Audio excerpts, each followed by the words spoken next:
Кутман кеч, урматтуу телекөрүүчүлөр, түз эфирде Кыргыз Республикасынын Жогорку Кеңешинин 7-чи чакырылышына талапкер саясий партиялардын катышуусундагы көрсөтүүлөрдү улантмакчыбыз. Бүгүн биздин студияда Ата Мекен саясий партиясынын өкүлү болмокчу. Уруксат берсеңиздер, сиздерди тааныштырып өтөйүн. Абакиров Элдар Курманбекович, Ата Мекен саясий партиясынын депутаттыкка талапкер. Элдар Курманбекович, студиябызга кош келиптирсиз. Саламатсыздар. Ал эми бүгүнкү эфирде адаттагыдай эле мен Мурат Жолокеев алып бармакчымын. Урматтуу Элдар мырза, биринчи эле суроом ушул 28 жылдан бери сиздердин ушу Ата Мекен саясий партиясы түзүлүп, өз ушул Кыргызстандагы саясий аудиторияда ишин алып барып атыптыр. Ушу 29 ичиндеги тарыхына токтолуп өтсөңүздөр, кандай өзгөчөлүктөр менен, кандай иштери менен Ата Мекен саясий партиясы өзгөрүп, башкалардан айырмаланып турду? Эми 29 жылда өтө көп окуялар болду. Азыр аны сүйлөшсөк, мен оюмча бизге жарым саат жетпей калат. Бирок мен негизги 1-2 мисал катары токтоп кетейин. Бүгүнкү эл кыдырсаң, эң негизги маселелердин бири бул жана кредиттик пайыздар да. Бул Текебаевдин демилгеси менен 14-жылы жакшы бир токтом чыккан. Ал токтомго мындай жазылган: бул банк системасындагы пайыздар орто банк пайыз плюс 15%дан ашыкча болбош керек деген жакшы мыйзам чыгып, ошондуктан мурун 60-70%га чейин пайыздар жетчү. Ошол 30-35%га түшүп, эл үчүн биз санадык бир 10-15 миллиард сом эл үчүн мындай жакшы пайда болду да. Бул биздин Кыргызстанда ишкерлер үчүн, жалпы эле эл үчүн бир жакшы бир утуш болду да. Анан дагы экономист катары айтып кетет элем, 2000-жылдары дагы Ата Мекен партиясынан жакшы бир сунуш болгон. Бул Кыргызстанды соода экономикалык көз карандысыктан чыгарган чоң долбоор сунуш болгон. Ошол эле мыйзам түрүндө да ал сунушталган. Бул Кытай, Кыргызстан, Өзбекстан темир жолу. Тилекке каршы аны өкмөттөр ишке ашырып келе албай жатышат, бирок бул мыйзам түрүндө, токтом түрүндө бул Ата Мекен партиясынан сунушталган. Эң приоритеттүү Кыргызстандын эгемендүүлүгү үчүн, көз карандыгы үчүн эң чоң долбоорлордун бири. Биз буйруса ошо келе жаткан шайлоодо да муну эң негизги приоритеттик долбоор катары ишке ашыра турган планыбыз бар. Ошого жараша өкмөттү дагы түзөбүз деген ойлорубуз бар буйруса. Макул, анда сиздердин так эле тоготер жерине өтөлүк. Саясий платформаңыздарга өтсөк, сиздердин саясий платформа башка мынакей азыркы талапкер саясий партиялардан эмнеси менен айырмаланат? Биздин эң негизги айырма бул бизде программа бар. Кыргызстандын өнүктүрүү программасы, чыныгы өнүктүрүү программасы, бул жаңы дем деп атаганбыз бул программаны. Бул программада экономика жагынан эң негизги кыла турган иш бул жумуш орун түзүү. Ошол жумуш орун түзүү үчүн биз 6 долбоор сунуштап атабыз. Биринчи долбоор жөнүндө айтып кетсек, бул Кыргызстан Евразеске 2015-жылы кирген билебиз. Бирок тилекке каршы биз Евразестин өзүнүн пайдасын толук көрө албадык, анткени биз даярдык кыла албадык да. Ошол убагында лабораториялар курулган жок. Керектүү стандарттарды дыйкандарга жана ишкерлерге сунуштап мамлекет үйрөтө алган жок. Ошондуктан биз бир топ ортодон какадык. Мына дагы эле бүгүнкү күндө биз ошол этти чыгарганга, сүт азыктарын чыгарганга толук уруксатыбыз жок. Ошол Евразестин базарларына, ошол Казакстанга, Россияга, Белоруссияга ар бир ишкананы келип текшерет. Ошол дегесте жанагы ВСП плюс деген бар. Европа биримдигине товарларды экспорттоо программасы. Европа тараптан бизге 16 жылдан баштап 6000 товарга уруксат берилген. Бирок тилекке каршы аны да колдоно албай атабыз. 200 миллион доллар биз Россиядан карыз алганбыз, карыз эмес, жардам катары алганбыз. Ошол биздин инфраструктураны даярдоо ЕЭПтин стандартына депчи. Бирок тилекке каршы ал жерден да бир азербайжандык бир ортомчул компанияны ортого сала коюп, ал иш да ойдогудай бүткөн жок. Бир топ созулуп кетти 3-4 жылга. Ойдогудай андай жаңы жабдыктар да келген жок.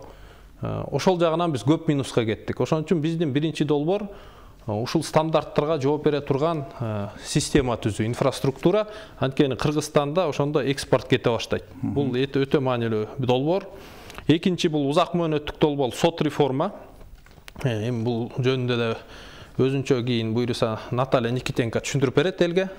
Үчүнчү долбоор бул кыска мөөнөттө кыла турган долбоор, бул бизнести дерегулирование деп коебуз, дерегуляция.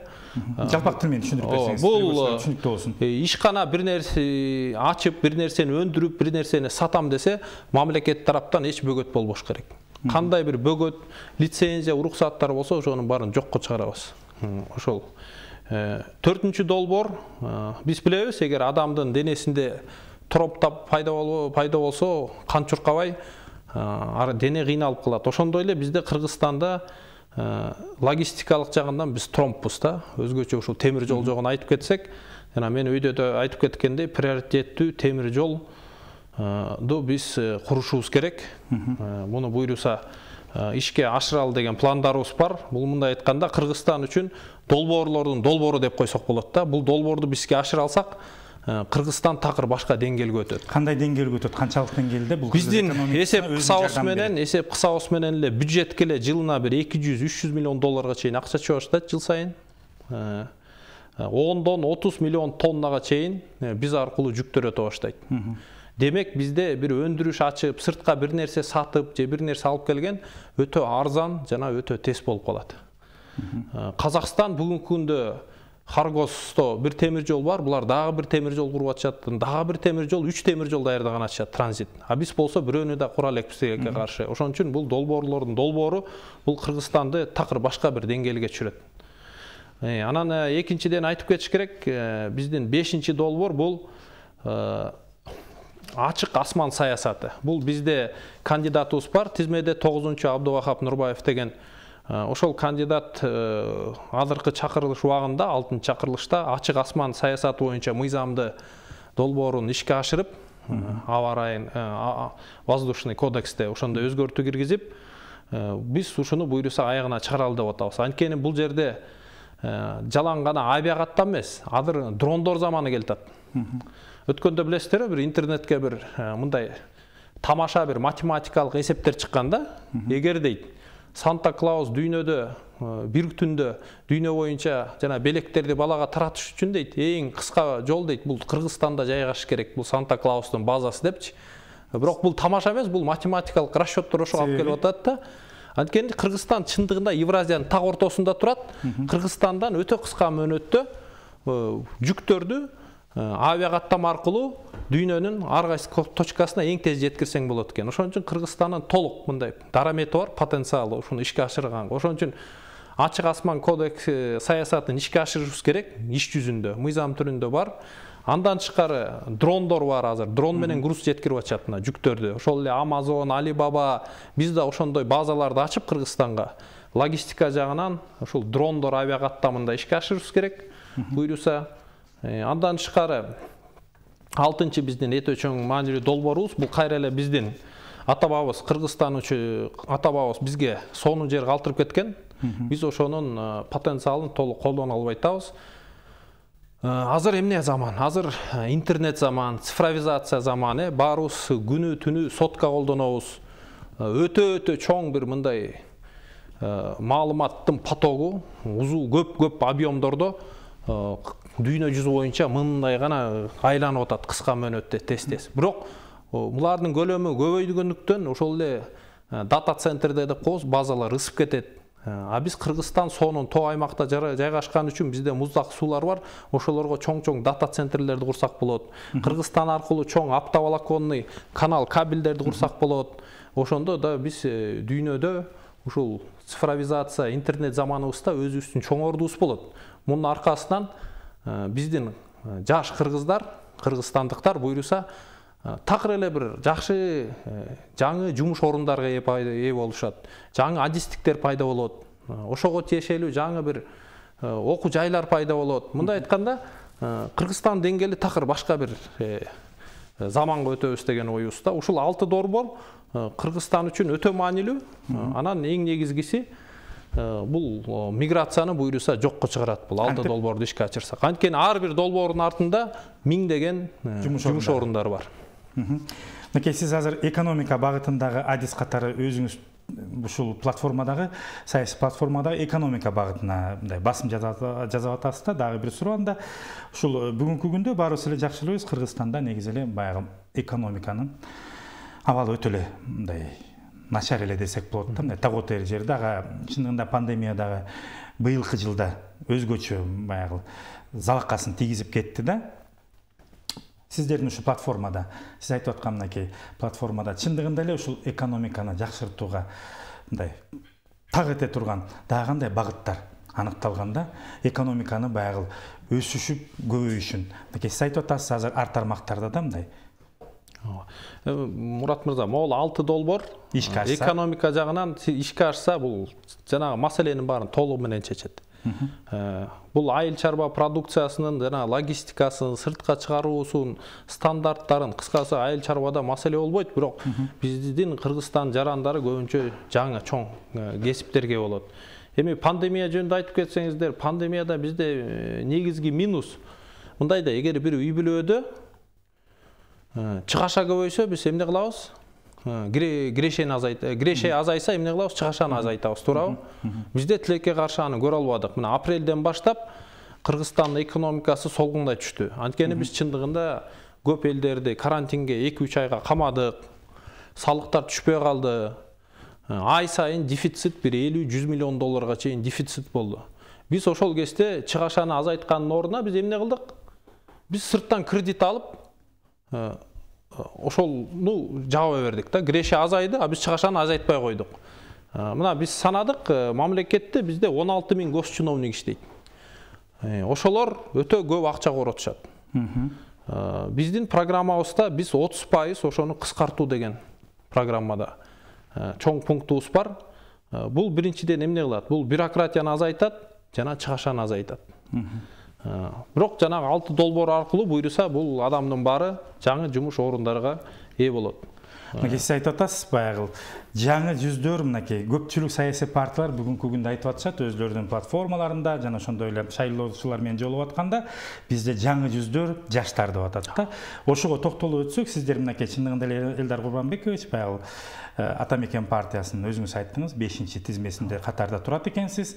Ошо жаштардын катарында алдыңкыларында турат экенсиз да. Сиздердин ушу тизмеңизге токтолуп кетсек, кайсыл тармактагы жаштар жана аларды кантип сиздер ушул Атамекен саясий партиясынын курамына тандап алдыңыздар да? Бул кандай жүрдү?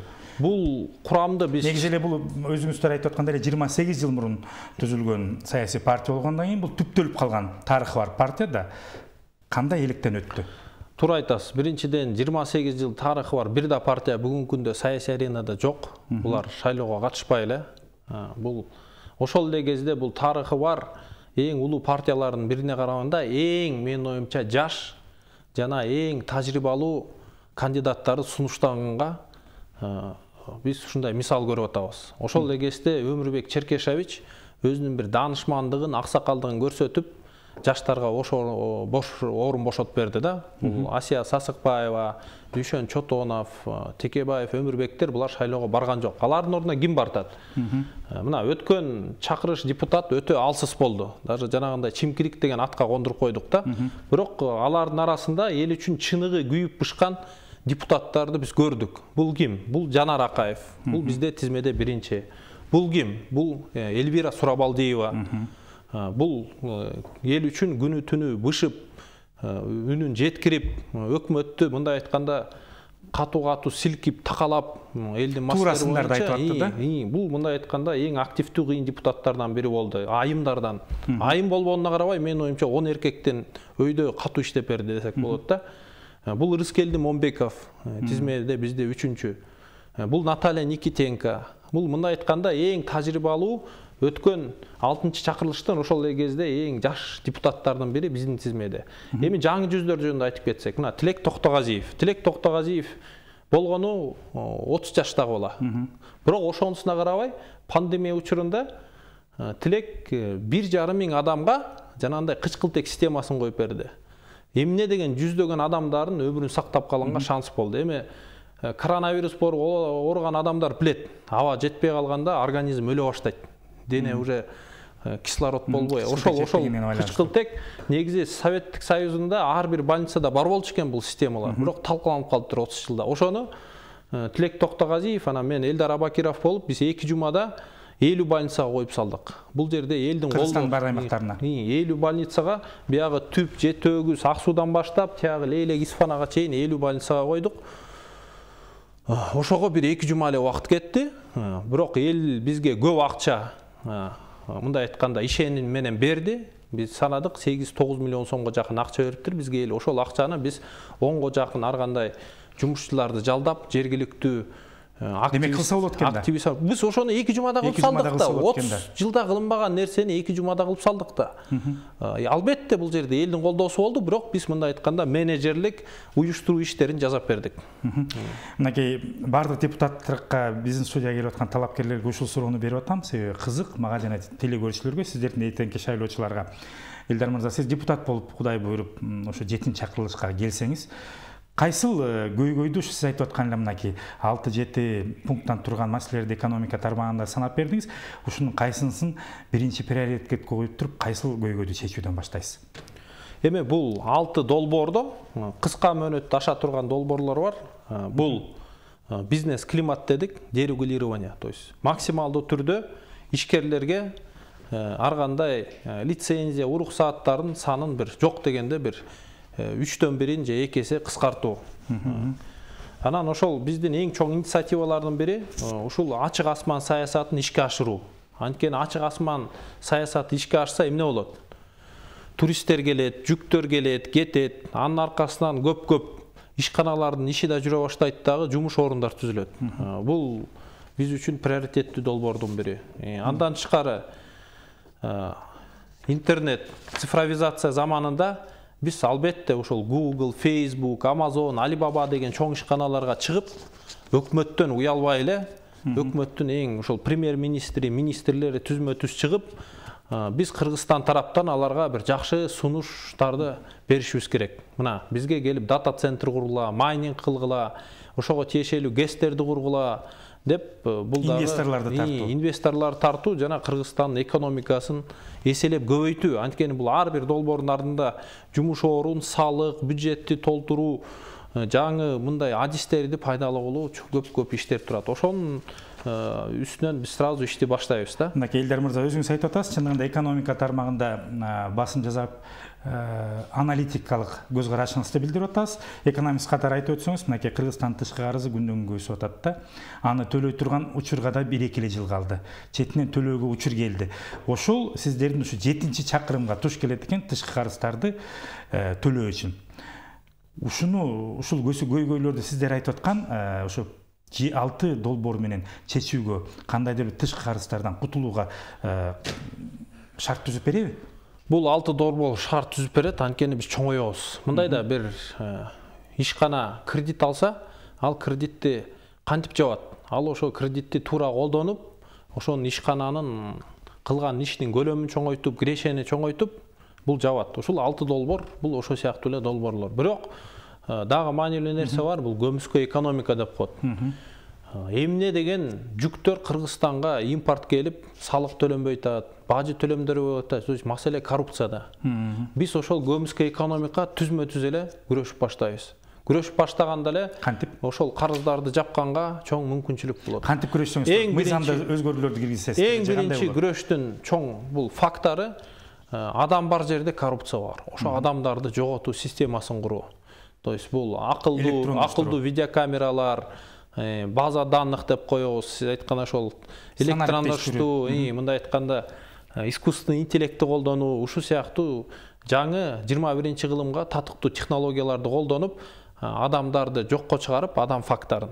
Ошону менен биз коррупцияны жоёбуз буюрса, бир топ тармактардан. Ошол эле бажы системасынан, салык системасынан жана башка системалардан. Андан тышкары эле мынакей көптөгөн социалдык булактарда ошо сиздердин талапкерлер келип кеткенден кийин айтып атышат, ушу паракорчулуктан кантип Кыргызстанды жойсок болот депчи. бири-бирине пара берип ушул ар бир бул тармактарда бар экен да, ошол эле медицина, билим берүү, ар тармакта ушу паракорчулук аябай өсүп өнүп кеткен. Ушул багытта сиздердин программада кандайдыр бир долбоорлор жазылганбы? Мурун баарыбыз эле өзгөчө Бишкек шаарында ГАИ кызматкерлерине көп пара берчүбүз, туурабы? Азыр камералар коюлуп калды, пара деген жоголду. Үйүңө штраф келет же соткаңа болду, билесиң. 500 сом штраф төлөшүм керек депчи. То есть бул адам фактору жоголуп, паракорчулук жоголду. Ушул эле нерсени биз бажы системасына колдонобуз, салык системасына колдонобуз. Сиз айткан саламаттыкты сактоо, билим берүү системасына биз эмне кылабыз? Саламаттыкты сактоодо ар бир адамга биз медициналык страховка электрондук картаны байлайбыз. То есть ар бир кыргыздын жаранында ошол медициналык электрондук страховочный картасы болот. Ошо менен ал ооруканага барганда ошондон кандай бир кызматтар көрсөтүлсө, ошол жерден каражаттар минуска кетет. Ал жерден уже мындай айтканда врачка, хирургка өзгөчө пара берип кереги жок болот. Анткени толугу менен баары саналат. Бүт кайра эле жанагы электрондук түрдө бүт отчеттор борбор турушуп, ар бир адам өзүнүн кызматын алат. Паракорчулук жокко чыгат. Эми ошол сыяктуу эле системаны ар бир тармактан колдонобуз. Элдар мырза, мынакей өзүңүзгө, жеке өзүңүзгө өтсөк, бизге келген маалыматтар боюнча сиз убагында ошо Кыргыз Республикасынын экономика министринин орун басары болуп иштегенсиз да.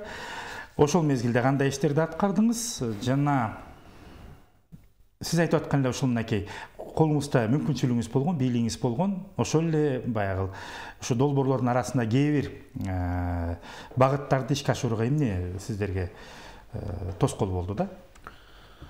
Биз мурун 2016-га чейин мамлекеттик кызматта иштеген эмеспиз. Биз жеке ишканаларда жана өзүбүз жеке ишкер катары иш кылып келгенбиз. Биз 12 жылга жакын сыртта жашадык, окудук, мигрант болдук, иштедик. Көбүнчө Казакстанда, Россия, Англияга чейин барып келдик.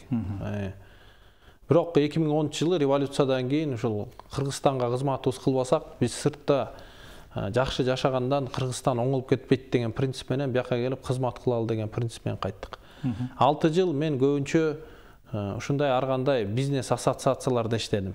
Жеке ишкерлик кылбаттым, бирок Соода өнөр жай палатасында азыркы күндө деле мен ошол директор кеңешинин мүчөсүмүн.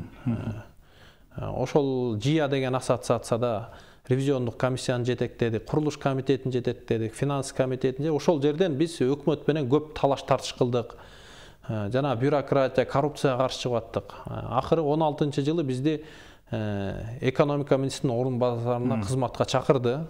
Биз барып ошол жерден иштедик. Иштеп атканда бир жыл албетте мамлекеттик кызматты таанууга кетти. Бул мамлекеттик органдар системасы кантип иштейт. Аны түшүнгөндөн кийин биз мен 100гө жакын Кыргызстан ишканасын кыдырдым. Ошол ишканалардын көйгөй маселелерин бүт угуп чыгып, ошолорду чечкенге аракет кылдык. Биз Кыргызстанда жанагы кайра иштетүүчү ишканалар, экспортерлордун каржылоо токтомун биз колубуздан иштеп чыктык. Балдар менен чогуу албетте бизде экономика министрлигинде, инвестиция агенттигинде адамдар менен чогуу иштеп чыктык. Андай мурун токтом жок болчу. Ошол аркылуу бүгүн азыр ондогон бир топ ишканалар бутуна туруп, Кыргызстандан экспортко товар чыгарып, жумуш орун түзүлүп, мындай айтканда пайда чыга баштады. Ошол долбоордун да авторлору биз болдук. Анан ГЧП деп коебуз, государственное частное партнерство. Мурунку мыйзам чийки болчу. Биз ошол Каликова, Гульнара дагы бир топ адамдар менен, эксперттер менен жаңы мыйзам иштеп чыгып, ошол иштем мыйзамды жогорку кеңеш кабыл алды. Ал аркылуу эмне болот? Ал аркылуу Кыргызстанда негизги көйгөй эмне? Оорукана жетишпейт, бала бакчалар жетишпейт. Ошол эле өзгөн аркылуу өзгөнүн ортосунан жанагы чоң жол өтөт. Жанагы чоң жүк ташуучу машинелер өзгөнүн ортосу менен ар кандай жана тыгындарды пайда кылып жашоого мешайт этип атат. Бирок ГЧП аркылуу өзгөндө айланган бир ошол эле бюджеттен акча коротпой жол курса болот ошол ГЧП аркылуу. Дагы бир топ долбоорлорду ишке ашырса болот. Ошондой мыйзамды ишке ашырганга бекиткенге дагы биздин чоң салымыбыз болду. Европа биримдиги менен жаңы соода экономика келишимин түздүк. 400 барактан ашкан. Ага бир жыл убактыбыз кетти. Биз ошол ошол группанын жетекчиси болдук, топтун жетекчиси. Бир жылда буюрса биз жаңы Кыргызстанга Европадан инвесторлар тарткан жаңы соода экономикалык келишимге канча жыл иштедиңиз орун басары болуп? 3 жыл иштедик. Элдар мырза, биздин убактыбыз акырындап соңуна келип калды. Сизде 5 мүнөт убактыңыз бар. Сизди көрүп отурган жалпы потенциалдуу эртеңки шайлоочуларга каалоо тилегиңиз, оюңуз болсо билдирип өтсөңүз болот. Эркин микрофон. Рахмат, Мурат мырза. Эми мен айтып кетет элем, биздин шайлоочуларга, кыргызстандыктарга 4-октябрда Кыргызстан үчүн өтө маанилүү шайлоо келатат.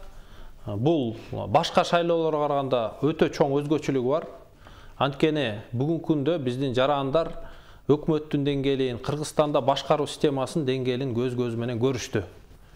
Эгер ар бир жаран өзүнүн бир чечкиндүү бир кадамын жасабаса, ошо 4-октябрда тилекке каршы 5 жыл кийин оор болуп калышы мүмкүн.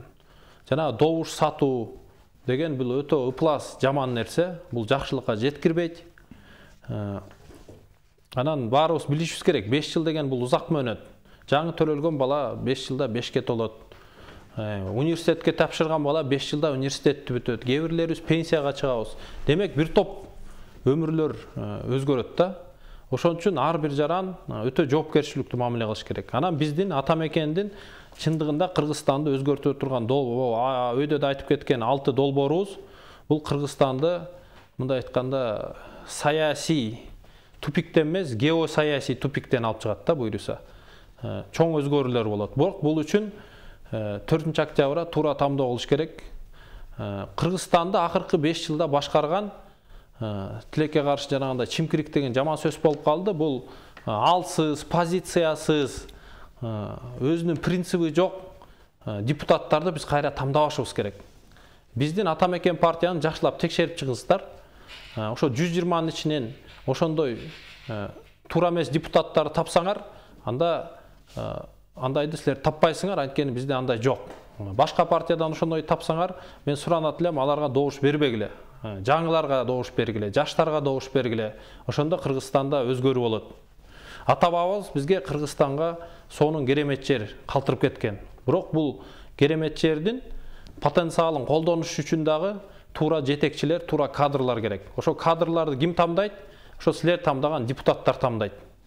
Кыргызстанда эң чоң маселе акыркы жылдары бул өтө супер президенттик өлкө болуп кеттик. Конституцияда антип жазылган эмес, бирок жанагындай принциби жок, алсыз депутаттар келгендер үчүн бул президент толугу менен аларды башкарып, каалагандай мындай айтканда колду көтөртүп же түшүртүп аткан үчүн Кыргызстан ушундай бир саясий тупикке келип калдык. Биз мындан чыгыш үчүн принциби бар, духу бар жаңы депутаттар шайлашыбыз керек. Ошондо биз чындыгында азыркы конституцияны иштете алабыз. Ошон үчүн сураныч, ким ушул акыркы жылдарда ушул өкмөттүн ушу пандемия учурунда иштегенине ыраазы болбосо, жаңы жаш партияларга, бизге ата мекенге, биз тизмеде бюллетенибиз номер 6, ошо бизге добуш берсеңиздер, мына Жанар Акаев, Элвира Сурабалдиева, Ырыскелди Момбеков, Тилек Токтогазиев, мен Элдар Абакиров окшогон принциби бар, духу бар көп жаңы жүздөр буйруса парламентке келет. Биз кылып аткан иштерибизди дагы канча эселеп көбөйтөбүз. Ага толугубуз мындай айтканда билимибиз да жетет, принцибибиз да жетет, баары жетет. Ошондуктан ата мекен партиясын колдогула. Ата мекен сөзүнө турат бекем. Добушуңду сатпа, ата мекенди сакта деп баарына кайрылат элем. Рахмат. Рахмат, Элдар Курманбекович, убактыңызды бөлүп бизге келип, ушу ата мекен саясий партиясынын платформасы жана өзүңүздүн экономика багытындагы ойлоруңузду билдиргениңизге, ишиңиздерге ийгилик кааламакчыбыз. Дагы бир жолу рахмат, урматтуу телекөрүүчүлөр, ушу менен биздин программа соңуна келип жетти. Амандыкта, сак саламатта болуңуздар.